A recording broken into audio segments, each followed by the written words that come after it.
Mi abuela juró que no me dejaría nada, pero cuando murió encontré el testamento verdadero y fingí ignorancia, mientras mis tíos vendían todo para pelear la herencia que nunca iban a ver. Mi abuela siempre fue de esas personas que uno no sabe bien si respetar por lo que representan o detestar por lo que son. Una mujer dura, de voz afilada y mirada que juzgaba antes siquiera de escuchar lo que uno iba a decir. Se vestía como si estuviera a punto de asistir a una misa perpetua y hablaba como si todas las frases vinieran escritas en una Biblia antigua. Para muchos era la matriarca, la base de la familia, una especie de entidad intocable a la que había que reverenciar por sus años, por su patrimonio y por su supuesto sacrificio por los hijos. Para mí, sin embargo, era simplemente la señora que siempre me dejó claro que no me quería en su vida más de lo estrictamente necesario. Crecí con la etiqueta de la hija de la descarriada, porque mi mamá, su hija menor, fue la única que se atrevió a salirse del molde. Tuvo una hija sola, sin casarse, sin pedir permiso, y encima se negó a vivir en una de las casas familiares porque, según ella, prefería trabajar duro y pagar alquiler a que le pasaran la factura moral cada vez que entrara por la puerta. Obviamente eso le costó el destierro emocional de la familia, aunque nunca formal. A los ojos de mi abuela y de mis tíos, mi madre seguía siendo parte de la sangre, pero con asterisco, como si estuviera marcada con una nota al pie que dijera sí, pero no del todo. Y ese asterisco, por supuesto, me lo pasaron a mí. A pesar de que mi madre murió cuando yo tenía 15 años y ellos fueron técnicamente mi única familia cercana, jamás me hicieron sentir bienvenida. Me veían más como un recordatorio incómodo de lo que no debía repetirse.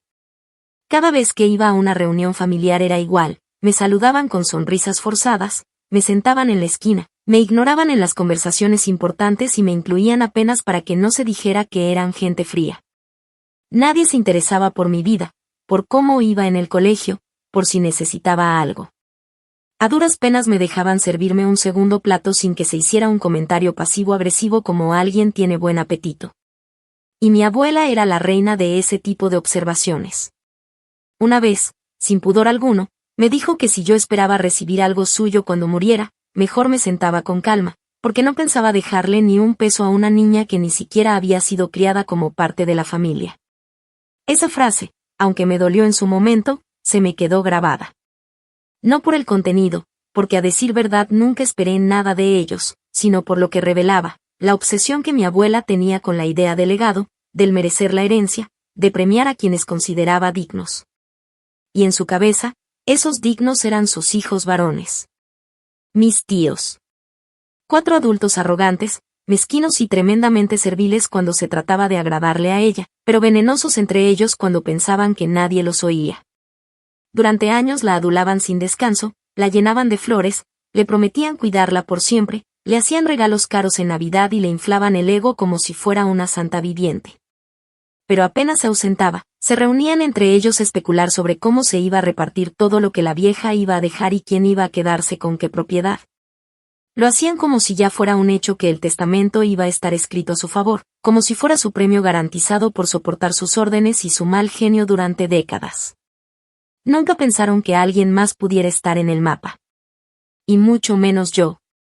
Lo más irónico de todo es que cuando mi abuela enfermó, algo que sucedió de manera progresiva pero clara, porque empezó a confundirse, a olvidar cosas importantes, a repetir historias con finales distintos cada vez. Fueron ellos los que, supuestamente, se encargaron de ella. Pero no lo hacían por amor ni por preocupación. Lo hacían por conveniencia. Se turnaban las visitas, organizaban su medicación, la llevaban a consultas, pero cada acción venía acompañada de un reclamo velado sobre los gastos. De un comentario de yo ya hice mi parte o de una pregunta sutil sobre qué pensaba dejarles a cada uno. Era patético ver cómo se peleaban incluso por llevarla al supermercado solo para que alguien en la tienda los reconociera como el hijo de la señora María. Y cada vez que me aparecía yo, aunque fuera con una bolsa de frutas o simplemente para saludar, me miraban como si estuviera invadiendo un terreno que no me correspondía. Un día, sin ningún tipo de explicación ni justificación, me dejaron de informar sobre su estado de salud. Fue progresivo. Primero eran respuestas breves a mis mensajes, luego el clásico te avisamos cuando haya algo nuevo y finalmente el silencio absoluto. Me enteraba por terceros de lo que pasaba, que se había caído, que la habían internado, que ya no quería comer. Intenté ir a verla, pero una de mis tías políticas me detuvo en la entrada con una sonrisa incómoda y me dijo que la abuela necesitaba descanso y no visitas estresantes. Me fui con un nudo en la garganta, con rabia, pero también con una extraña paz. Algo me decía que esa iba a ser la última vez que intentaba cruzar esa puerta. Mi abuela murió una mañana lluviosa, de esas que parecen un cliché pero que en realidad solo sirven para hacer más pesada la atmósfera. Me enteré por una publicación de Facebook que uno de mis primos hizo, acompañada de una foto vieja en blanco y negro donde ella aparecía con el rostro endurecido de siempre. Nadie me llamó. Nadie me escribió. Nadie se tomó la molestia de decirme murió tu abuela. Solo aparecí en el grupo familiar con un EP como cualquier conocido lejano. Y aún así, fui al funeral. Me paré al fondo, sin saludar a nadie. Me senté en la última fila y observé cómo los 4 tíos lloraban como si hubieran perdido a una diosa. La misa fue corta, hipócrita y repleta de lugares comunes. Después, mientras bajaban el féretro, uno de ellos, el más mayor, me miró y dijo en voz baja que si quería evitarme problemas, mejor no apareciera en la lectura del testamento. Porque la abuela ya había sido clara en que no quería dejarle nada a la hija de la desobediente. Me sonrió como si estuviera haciéndome un favor. Y yo le sonreí de vuelta, con una serenidad que él claramente no supo leer. Porque en ese momento, lo supe. Ellos creían que tenían todo ganado. Que el juego ya estaba definido. Que la vieja había repartido sus bienes y que ellos, como buenos hijos fieles, iban a llevarse su premio. Pero lo que ellos no sabían, es que yo ya había recibido algo que no estaba en sus planes. Algo que cambiaría todo desde las sombras.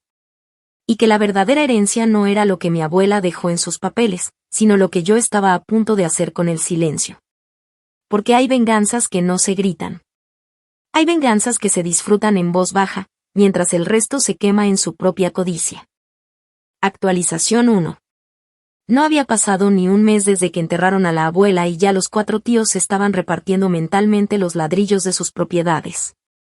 Era como si el luto les estorbara, como si cada hora de duelo fuera un obstáculo para concretar sus verdaderas prioridades, quién se iba a quedar con la casa grande, quién se adueñaría de la finca arrendada, quién pondría a nombre propio el apartamento del centro que, según ellos, era el más fácil de vender. Para entonces ya ni se molestaban en disimular. Las llamadas entre ellos iban cargadas de tensión, los hijos metían la cuchara sin ningún derecho y hasta sus esposas, que siempre me ignoraron con fingida educación. Se permitían lanzar comentarios como cuando tengamos los papeles en regla, podríamos remodelar la cocina de la finca y alquilarla por días en Airbnb. Y mientras ellos se devoraban entre sí por bienes que aún no tenían en las manos, yo recibí una llamada que me cambió la vida.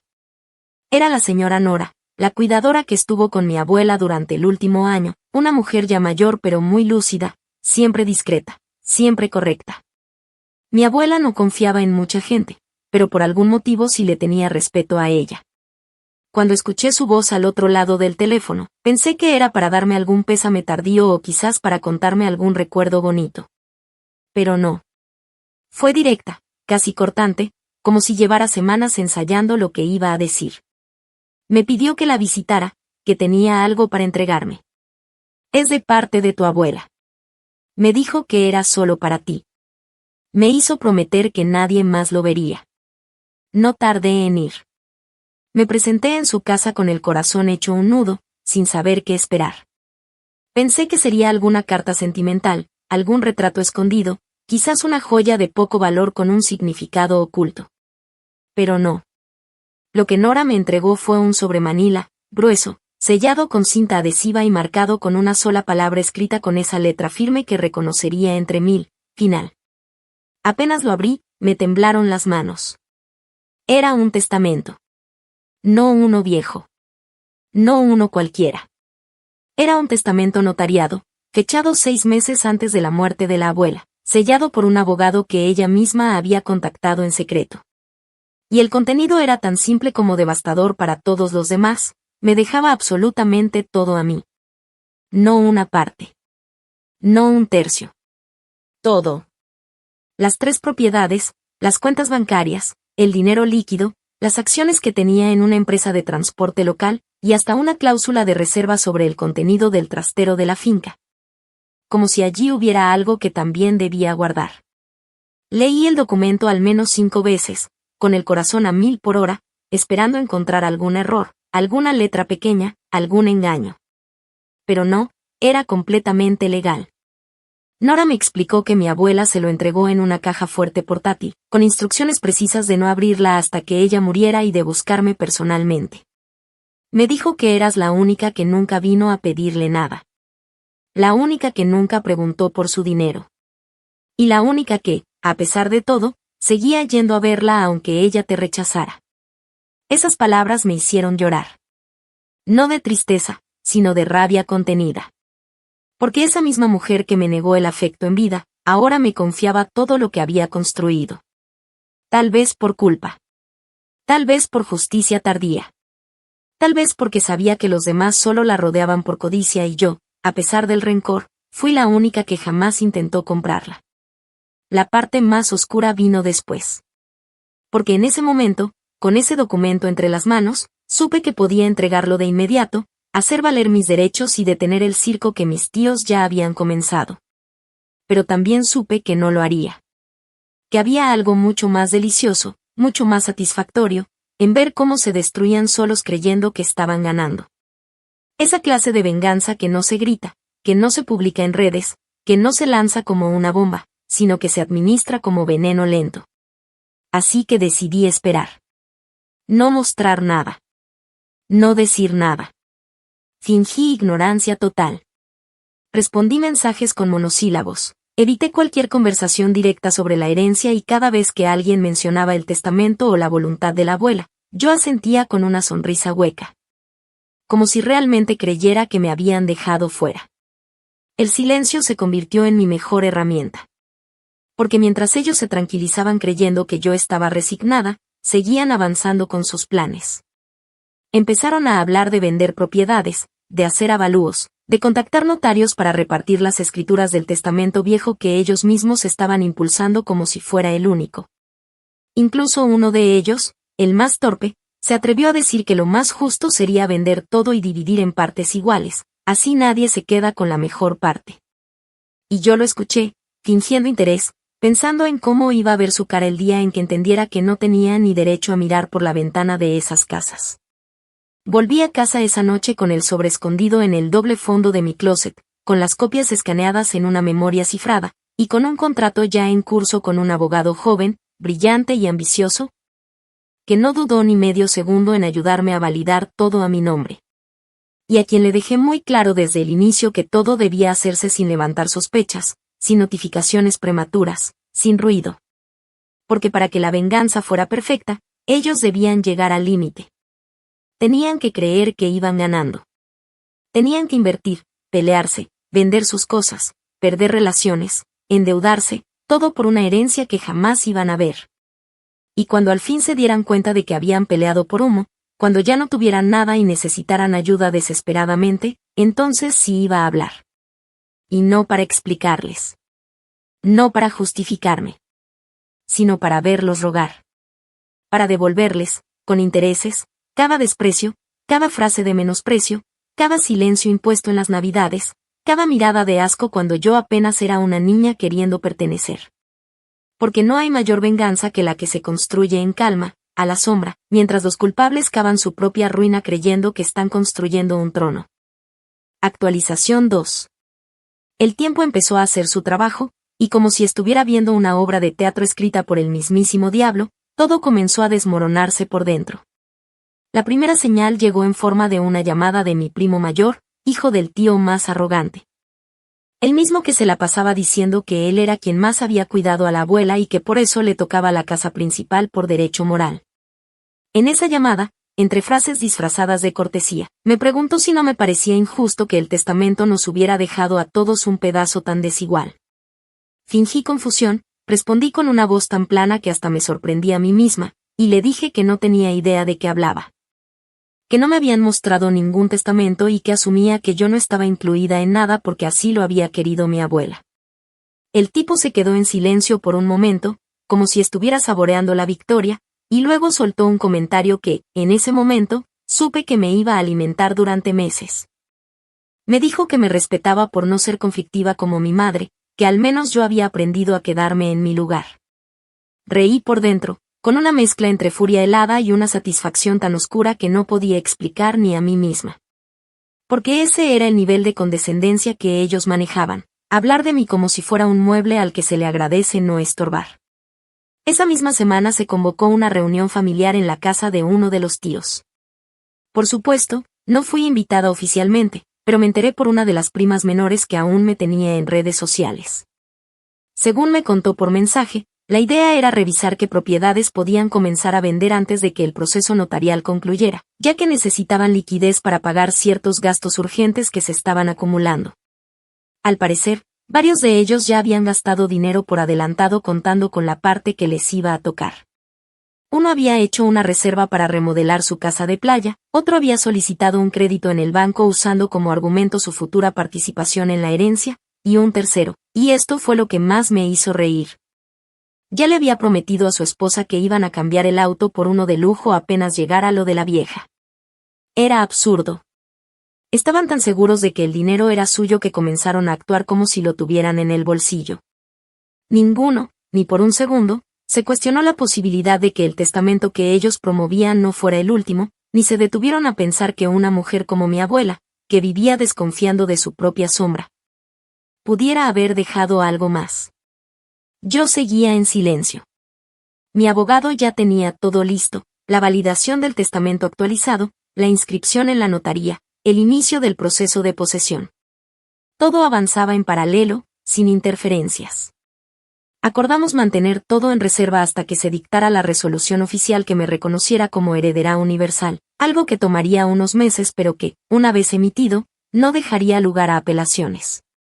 Cada documento que firmaba era como una estocada preventiva, una pieza más en el castillo de la venganza que estaba armando con precisión quirúrgica. Y mientras tanto, ellos seguían cavando. El punto de quiebre llegó cuando decidieron vender la finca. Era la propiedad más grande, una finca de recreo ubicada en las afueras, con un terreno valioso y una casona antigua que necesitaba reparaciones, pero que tenía potencial para convertirse en una casa de campo para alquiler turístico. La habían heredado, según el testamento viejo, en partes iguales, pero como necesitaban dinero urgente, uno de los tíos propuso que la vendieran cuanto antes, aunque fuera por debajo de su valor. El resto aceptó casi de inmediato, convencidos de que lo recuperarían después con la repartición del resto de los bienes. Buscaron un comprador sin notificar al notario, sin esperar que se completara el proceso legal, y firmaron un contrato de compraventa informal con un conocido que les pagó una fracción del valor real por adelantado. El dinero, por supuesto, se lo repartieron entre ellos, sin pensar en las consecuencias. Cuando me enteré, sentí una mezcla de rabia y deleite. Rabia porque estaban manoseando una propiedad que ya era mía legalmente, aunque ellos aún no lo supieran, pero deleite porque estaban firmando su propia ruina. No solo era ilegal lo que estaban haciendo, sino que además habían incurrido en fraude documental, en falsificación de representación legal y en apropiación indebida de un bien ajeno. Todo eso podía ser usado en su contra más adelante, si yo lo decidía. Podía demandarlos, podía arrastrarlos a tribunales y hacerlos pagar hasta el último centavo, pero no. Todavía no. Quería que creyeran que estaban ganando, que estaban saliendo adelante, que todo les estaba funcionando. Porque no hay nada más cruel que dejar a alguien llegar a la cima de su arrogancia para luego empujarlo sin aviso. A los pocos días, comenzaron a circular entre la familia mensajes cruzados. Uno de los tíos, el más joven, se molestó porque no le entregaron su parte del dinero completo, ya que los otros tres alegaron que él no había hecho suficientes méritos para recibir lo mismo. El otro se quejaba de que había hecho más por la abuela y merecía una casa en lugar de un pedazo de tierra. Las esposas comenzaron a pelear por mensajes. Una le reclamó a otra que ya se estaba sintiendo dueña del apartamento cuando ni siquiera han salido los papeles. Se filtraron audios. Se publicaron indirectas en redes. Y todo eso mientras yo, con la calma de una loba en la sombra, bebía café en mi cocina revisando los planos de la casa grande para empezar la remodelación cuando todo fuera mío de forma oficial. Mi abogado, divertido por el caos, me dijo en una reunión que era la primera vez que trabajaba en una sucesión donde el silencio era la mejor estrategia. Le respondí que no era silencio, era paciencia. Porque ellos estaban tan ocupados mordiéndose entre sí por la parte más grande, que ni siquiera se dieron cuenta de que ya no estaban en la mesa. Ni siquiera sabían que el banquete se había acabado. Y yo, la que según ellos aprendió a quedarse en su lugar, ahora era la única con las llaves. Solo que todavía no les había abierto la puerta. Porque la verdadera venganza no se da cuando el otro espera el golpe. Se da cuando cree que ha ganado. Y entonces, cae. Actualización 3. Para este punto, la situación ya había alcanzado un nivel de cinismo que ni siquiera yo había previsto. Cada día que pasaba me convencía más de que la mejor decisión que había tomado en mi vida fue no decir nada. No intervenir. Dejar que se quemaran con su propio fuego. Porque lo que vino después fue el tipo de descomposición lenta y vergonzosa que no se construye en un día, sino que nace de años de egoísmo acumulado. De rivalidades nunca resueltas y de una soberbia tan enfermiza que les impedía ver lo obvio, que ninguno de ellos tenía nada asegurado. Después de la venta irregular de la finca, comenzaron a deshacerse de todo lo que encontraban heredable. La casa donde vivió mi abuela los últimos 30 años, la más grande y simbólica, llena de recuerdos y objetos familiares, se convirtió en un campo de saqueo disfrazado de limpieza. Uno de mis tíos, el mismo que años atrás no se dignaba a ir ni a las Navidades si no se le prometía pavó y whisky caro, decidió instalarse allí con su esposa y empezar a organizar las pertenencias para preservar el legado. En la práctica, eso se tradujo en abrir baúles, vitrinas y armarios para seleccionar qué podía venderse, qué podía subastarse y qué podía intercambiarse por favores o deudas personales. Me enteré, por una de las trabajadoras de limpieza que solía ayudar a la abuela antes de enfermarse, que comenzaron por lo más fácil, los electrodomésticos. Vendieron el televisor de la sala, la nevera, que ni siquiera tenía un año de uso, el horno eléctrico, la lavadora. Todo fue sacado por la puerta trasera, sin registros, sin consulta a ningún abogado, como si fueran dueños absolutos. Después, pasaron a las pertenencias personales. Las vajillas heredadas de la bisabuela, los jarrones de porcelana, los cuadros antiguos, las alfombras orientales que tanto cuidaba la abuela, todo fue subido a una camioneta blanca y entregado a un hombre que, según supe, tenía una tienda de antigüedades en otra ciudad. El pago fue en efectivo. Dividido en partes justas, según ellos, aunque los números no cuadraron jamás. Pero eso no fue todo. Cuando ya no quedó nada físico que vender, comenzaron a inventarse valores. Uno de ellos, en un ataque de desesperación por pagar sus deudas personales, convenció a los demás de que podían vender la idea de arriendo de una de las propiedades, como si fuera un negocio seguro con papeles ya en trámite. Básicamente, vendieron promesas de arrendamiento que ni siquiera existían legalmente. Un completo delirio. Cuando me enteré de eso, supe que el nivel de locura había alcanzado su punto máximo. No solo estaban robando objetos, estaban vendiendo humo. Estafando. Y lo hacían sin temor, con el pecho inflado, convencidos de que cuando llegara el momento, todo se arreglaría. Que si alguien les preguntaba por qué habían hecho esas transacciones, podrían decir que actuaban como legítimos herederos. Yo no podía creer el descaro. Pero no lo detuve. Porque sabía que cuanto más se hundieran, más contundente sería la caída. Mientras todo eso pasaba, yo ya había recibido la resolución de la notaría que me nombraba heredera universal y legítima. Ya era oficial. Legal. Inapelable. Todas las propiedades, las cuentas bancarias, los activos financieros, todo lo que figuraba en el testamento, ya estaba registrado a mi nombre. Lo único que faltaba era ejecutar ciertas acciones administrativas para consolidar la posesión material de los bienes. En otras palabras, ya no solo era dueña en papel, ya podía actuar con autoridad, desalojar, demandar, anular ventas, recuperar lo que habían robado, pero seguí esperando. Porque el show aún no había terminado. Uno de los tíos, el más bocón, empezó a tener problemas serios con su esposa, que exigía una parte concreta del dinero de la herencia para pagar unas deudas acumuladas del negocio familiar. El hombre, acorralado, vendió el auto sin contarle y aún así no alcanzó a cubrir lo que debía. Fue entonces cuando propuso acelerar la venta del apartamento del centro. El problema es que ese apartamento, según ellos, había sido asignado a otro de los hermanos, lo que provocó una pelea campal en una reunión donde hasta las esposas se gritaron entre sí. Una de ellas, y esto me lo contaron con lujo de detalles, rompió una bandeja de vidrio contra la pared mientras gritaba que ya estaba harta de esperar que saliera la plata de una muerta. La familia estaba destrozándose por dentro, y todo mientras yo seguía en la sombra, firme, paciente, observando cada movimiento. Cada insulto. Cada humillación entre ellos. A veces pensaba en mi madre, en cómo habría reaccionado si viera todo esto. Probablemente no se habría sorprendido. Ella conocía muy bien a su madre y a sus hermanos. Sabía de qué estaban hechos. Sabía que la codicia era una enfermedad hereditaria que corroía lento, y que solo bastaba una oportunidad para que se devoraran entre sí.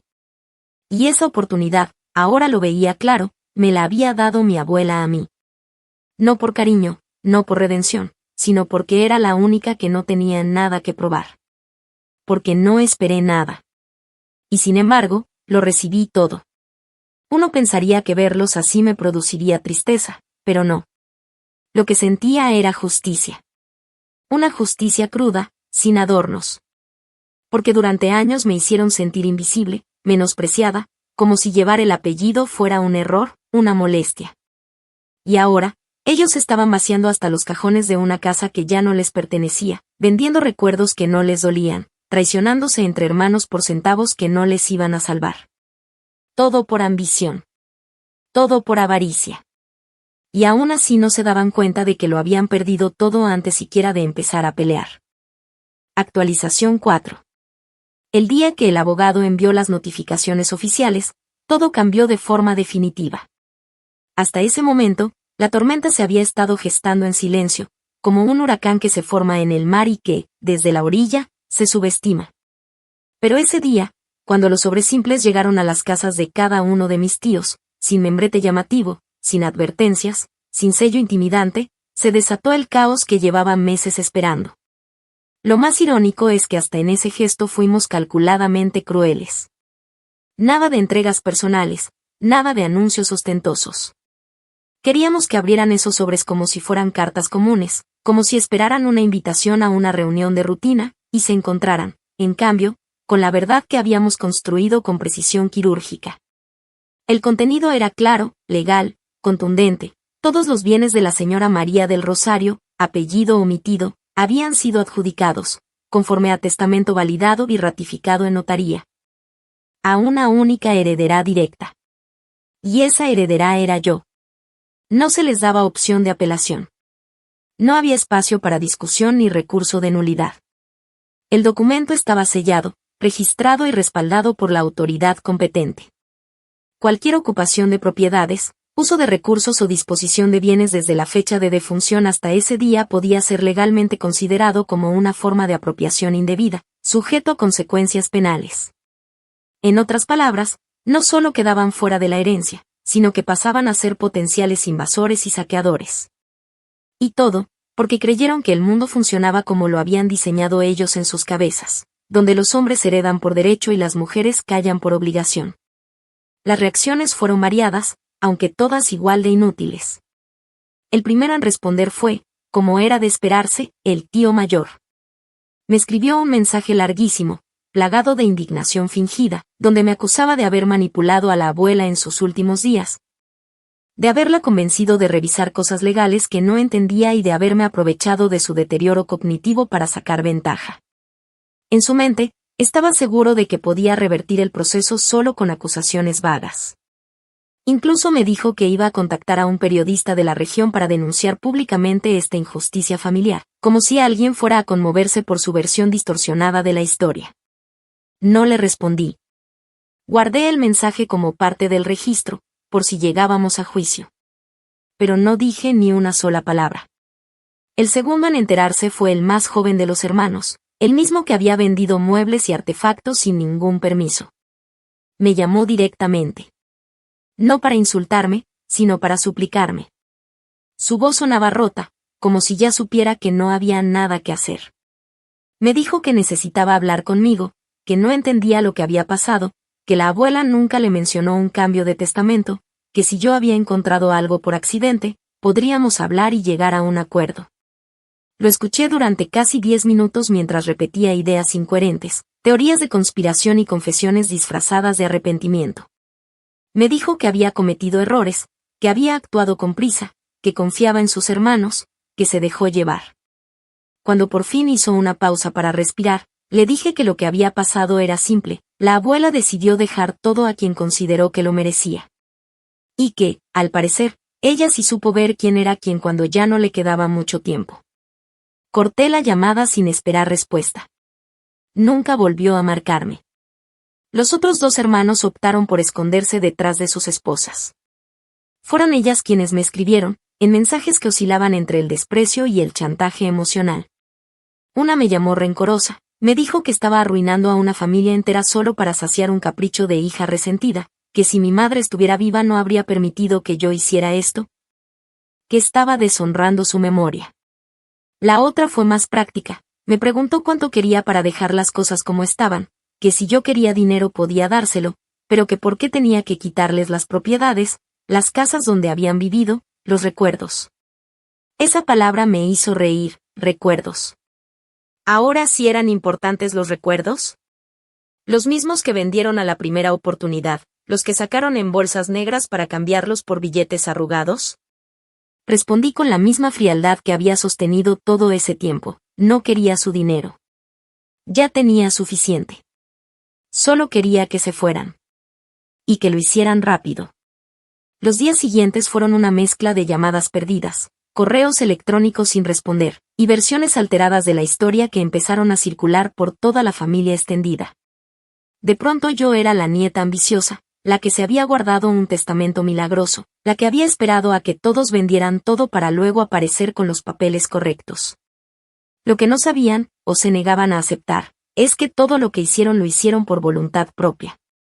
Nadie los obligó a actuar antes de tiempo. Nadie les pidió que vendieran la finca, que hipotecaran bienes, que sacaran muebles a escondidas. Fueron ellos, en su avaricia, quienes decidieron que no había necesidad de esperar. Y esa fue su condena. Yo, por mi parte, no necesitaba su aprobación. Ni su comprensión. Ya estaba en otra etapa. Las llaves de la casa principal estaban en mi llavero. El apartamento del centro estaba siendo remodelado. Y la finca, esa que creyeron haber vendido, estaba siendo recuperada con una orden judicial que anularía la compraventa por haberse hecho sin autoridad legal. En pocas semanas, todos los espacios donde alguna vez se sintieron con poder, estarían completamente vacíos. Y yo estaría allí. No para humillarlos. No para gritarles en la cara. Sino para observar, con calma, cómo se alejaban por última vez de algo que creyeron suyo, sin mirar atrás. Porque esa era la verdadera venganza, no verlos destruidos con escándalos ni gritos, sino verlos rendirse, uno a uno, sin dignidad, sabiendo que perdieron por confiados, por codiciosos y por ignorarme. Y esa lección, por mucho que intentaran negarla, se les iba a quedar grabada hasta el último de sus días. Actualización final. Lo último que supe de mis tíos llegó a través de terceros, porque ninguno de ellos volvió a comunicarse directamente conmigo. No porque hubieran entendido que habían perdido con todas las letras, sino porque no sabían cómo sostener la mirada después de humillarse tanto. Cuando ya no hubo más recursos legales que presentar, más promesas que vender ni más objetos que liquidar, se replegaron sobre sí mismos como ratas desalojadas de un barco que creían de su propiedad. La última vez que supe de ellos como grupo fue durante una reunión en la que intentaron mediar con el abogado para que, al menos, les permitiera alquilar alguna de las propiedades por unos meses. Según el abogado, la conversación fue patética. Uno de ellos habló de hacer las paces, otro mencionó a la abuela como si todavía pudiera intervenir, y hasta hubo una mención a mi madre, diciendo que si ella estuviera viva, todo esto no habría pasado. El abogado, con una mezcla de ironía profesional y desgano, les explicó que ya no había ninguna discusión en curso. Que todo lo que pertenecía a la herencia estaba legalmente transferido, que todas las reclamaciones habían sido rechazadas o vencidas por los plazos y que no se les debía ninguna explicación. Solo quedaba una instrucción pendiente: desocupar todo lo que aún estuvieran ocupando. Punto. Pese a las amenazas vacías de llevar el caso a la televisión o de denunciarme por manipulación emocional, todos terminaron haciendo exactamente lo que sabía que harían: retroceder. En cuanto se dieron cuenta de que no tenían nada que negociar, de que habían vendido hasta su capacidad de indignación, comenzaron a callar. El tío que vivía en la casa principal fue el último en irse. Lo hizo a regañadientes, dejando paredes pintadas a medias, puertas mal cerradas y un montón de basura que parecía su último intento de marcar territorio. Me dijeron que antes de salir, gritó que esa casa era de todos, que me la iba a maldecir con su recuerdo. La ironía era que esa casa, la misma donde yo no podía ni entrar sin pedir permiso, ya tenía nuevos planos de remodelación firmados por mí, nuevos muebles encargados. Y un contrato con una empresa que iba a convertir una de las habitaciones en un estudio personal donde planeaba enmarcar el testamento original. No por nostalgia, sino por recordatorio. Para nunca olvidar lo que se siente ganar de verdad. Cuando por fin tuve todas las llaves, cuando el silencio se apoderó de los pasillos y los ecos ya no eran voces condescendientes sino promesas nuevas, entendí algo que nunca había procesado bien: esa casa era mía. No solo legalmente. Era mía porque nadie la conocía como yo. Nadie la había recorrido tantas veces sintiéndose forastera. Nadie había sido testigo silenciosa de tantos desprecios disfrazados de cortesía. Ahora, cada rincón se iba a reconfigurar. Donde antes se me prohibía entrar, ahora iba a plantar raíces. Donde antes me hablaban como a una intrusa, ahora tomaría decisiones. Y no porque me lo hubieran dado, sino porque lo tomé en el momento exacto, de la forma correcta. El resto de la familia, esa parte extendida que siempre fue más espectadora que participante, comenzó a murmurar poco a poco. Algunos me felicitaban en voz baja, como si tuvieran miedo de que se notara que estaban de mi lado. Otros preferían no mencionarlo, como si ignorar mi presencia en las reuniones futuras pudiera revertir la historia. A mí no me importaba. Ya no necesitaba aprobación, ni invitaciones, ni formar parte de un grupo que había decidido desde siempre que yo era prescindible. Porque en el fondo, lo único que quería era hacer justicia. Y esa justicia no se trataba de dinero. Se trataba de que todos ellos, los que me silenciaron, los que me minimizaron, los que me prohibieron incluso despedirme de mi abuela, supieran que no solo no pudieron borrarme, sino que ahora no podían entrar ni al jardín sin mi permiso. La última escena que cerró esta historia fue una que jamás voy a olvidar. Una tarde, mientras supervisaba los arreglos del jardín delantero, vi pasar por la acera a uno de mis primos. Caminaba con la cabeza baja, acompañado de su esposa, con expresión cansada y los hombros encorvados. Al parecer vivían ahora en un apartamento alquilado en las afueras, muy por debajo del estilo de vida que se habían prometido cuando empezaron a pelearse por la finca. Cuando pasó frente a la casa, no alzó la vista. Pero su esposa sí lo hizo. Me miró directamente. No con odio, ni con desprecio, ni siquiera con rencor. Me miró con una mezcla entre resignación y vergüenza. Como si supiera, sin necesidad de decirlo, que todo lo que estaban viviendo era consecuencia de sus propias decisiones. Y yo la sostuve la mirada, tranquila, sin sonreír, sin gesticular. Solo dejé que se llevara esa imagen, la que habían querido borrar, la que habían considerado una amenaza menor, ahora era la dueña de todo. A veces me preguntan si me arrepiento de haber actuado así. Si no hubiera sido mejor sentarme con ellos, explicarlo desde el principio, dividir aunque fuera una parte. Pero no. Porque la herencia no era solo lo material. Era la oportunidad de poner las cosas en su lugar. Y no hay nada más justo que ver a quien te quiso fuera del cuadro terminar excluido del marco entero. Esa fue mi venganza. Silenciosa. Implacable. Y definitiva.